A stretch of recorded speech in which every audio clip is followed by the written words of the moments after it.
Cardiovascular Angioplasty by Braxton Bibb. Heart attacks are the #1 killer in the United States and take the lives of over 700,000 people every year. As a medical emergency, heart attacks remain the top priority for those in the medical field. And moreover, many more are affected by heart implications such as heart palpitations and heart murmurs that often require surgery. So as one can see, there is an incredible demand for cardiovascular angioplasty. Cardiovascular angioplasty has a relatively short medical history that is filled with troubling outcomes. Until recently, patients of this procedure were volunteers or people who had reached a point of no return for their health, and as a result were forced into undergoing an untested medical technique. Many times the negative unknowns of this process overwhelmed the positive possibilities, as many patients suffered from strenuous symptoms, lengthy recovery times, and even death in some cases. Early performers of this procedure were unsure of the outcome, for doctors had little to refer back to and often experimented through the procedure until they virtually discovered easier, simpler, and safer methods. Due to such uncertainty, along with the lack of clear, precise instructioning, several methods were adopted by pioneers, and an ultimate formula failed to materialize for many years. The initial designs of the stent continued to frustrate those who craved progress.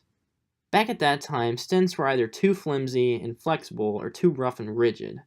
Flimsy stents had great ease in traveling through the artery, for they attained excellent conformability. However, the downfall of the flexible stent design substantialized from the struggle to keep the artery wall propped up for a long period of time. The collapse of the artery wall once again narrowed the gap, and blood struggled to pass through. On the other hand, the tough, rigid design of the stent thrives in keeping the artery wide, yet the demise of its design stems from the inability to navigate and bend through narrower arteries. As a result, the desired effect of keeping the artery wall wide for the greatest amount of time never took place, since the stent could not arrive to the problematic area. Nevertheless, it was evidently clear that a combination of elongated durability and strong flexibility were essential, and for many years, bioengineers struggled to find a solution to this double-edged sword. In recent times, a system known as balloon angioplasty has dominated the front as the preferred method in cardiovascular surgeries. Balloon angioplasty is a minimally invasive procedure with a 90% success rate. This technique is accomplished through the dual utilization of a stent and small balloon. The stent serves as a carrier for the balloon, which in turn operates to allow the inhibitor, most often plaque, to pass through the damaged site in the artery once enhanced in size.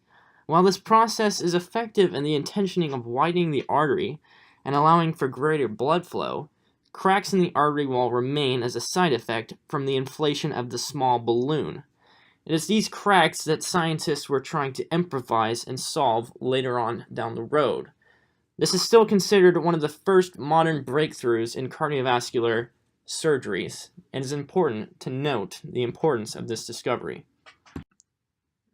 Although it may seem confusing at times, the overall process of balloon angioplasty is relatively simple.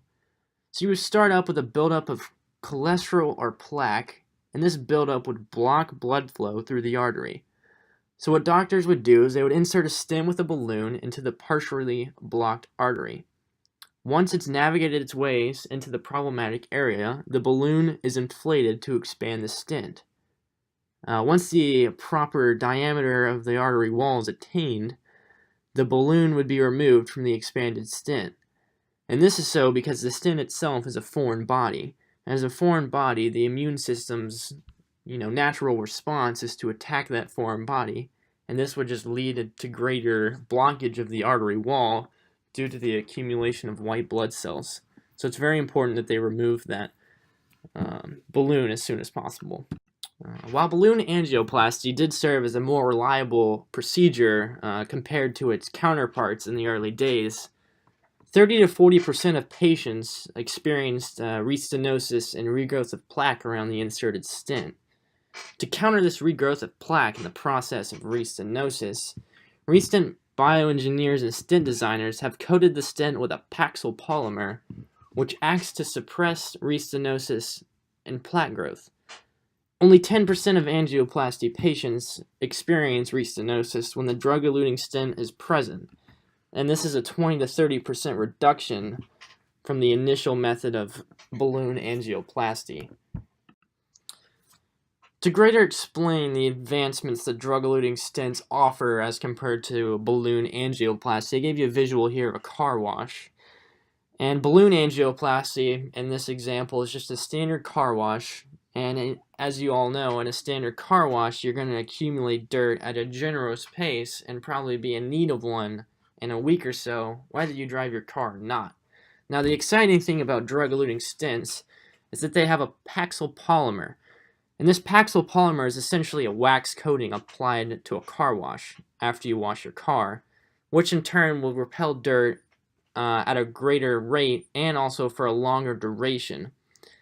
And corresponding to the arteries in your body, this would just allow for a widening of the artery wall, which is obviously the desired thing that doctors are looking for, which serves as a huge upgrade from balloon angioplasty, just that extended time period of safety.